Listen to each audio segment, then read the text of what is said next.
Alright mga amigos, talaga namang hindi nauubusan ng pakulo sa boxing itong si kamahalang Turki Al Sheikh. Kung dati ikinasa niya ang Latino Night sa Saudi Arabia, boxing sa kalye ng New York sa Times Square, 5 versus 5 ng Matchroom versus Queensberry. Naiisip din niyang magpaboxing sa loob ng pamosong kulungan ng Alcatraz. At ngayon, heto ang kanyang plano, Japan versus the world sa December 27. Dahil sa lakas ng bansang Japan ngayon sa boxing, nais ni Turki isagupa ang mga Hapones at subukan ng tigas na mga ito laban sa buong mundo. Ayon naman sa promoter ni Naoya Inoue na si Hideyuki Ohashi, may nakaabang na plano para sa 10 Japanese fighters na lalaban kontra sa mga international opponents sa December 27 sa Riyadh bilang bahagi ng isang malaking boxing event.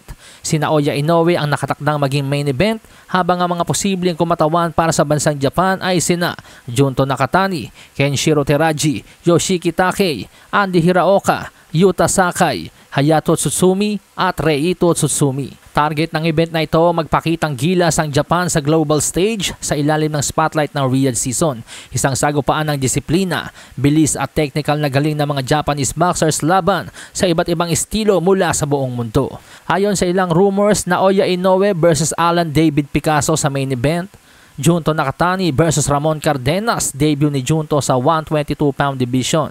Kenshiro Teraji versus Ricardo Sandoval rematch dahil natalo nga po si Teraji nitong Huwebes kay Sandoval by a 12-round split decision.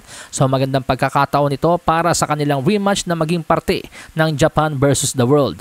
At ang isa pang laban na posible daw ay ang WBA Super Lightweight Championship sa pagitan ni na undefeated Andy Hiraoka at WBA World Super Lightweight Champion Gary Antoine Russell. So, abangan natin yan mga amigos, Japan versus the world. Samantala sa iba pang balita, former 2-division WBA regular champion David Morrell Jr. sisibakin na daw ang dating trainer na si Ronnie Shields at kukunin bilang kapalit ang dating trainer ni Gennady Golovkin na si Abel Sanchez.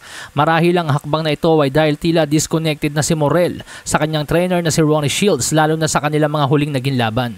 Mula kasi sa pagiging galing sa 7 sunod-sunod na knockout na panalo, mula nang umakyat sa light heavyweight si Morrell ay naputol ang kanyang knockout streak kung saan ang kanyang last 3 fights puro decision na ang kanyang laban kontra kina Radivoje Kalajic, David Benavides at ang latest ay ang pagdaan sa butas ng karayom kontra Imam Katayev kung saan for the first time bumagsak si David Morrell. Gusto kasi ni Shields na gamitin ni Morrell ang boxing skills nito, Cuban style, kaysa maipagsabayan palagi. Pero minsan hindi maiwasan ni Morrell ang Mexican style kaya minsan napapahamak din siya. Kaya naman kung gusto ni Morrell ng trainer na mas makakapagpahusay ng kanyang power at hindi sasaway sa kanyang Mexican style paminsan-minsan, mukhang ang dating trainer nga po ni Triple G na si Abel Sanchez ang kanyang kailangan. Dahil ito nga pong si Sanchez ay kilalang arkitekto ng Mexican style ni Triple G, isang kombinasyon ng relentless pressure, body attack at cutting off the ring.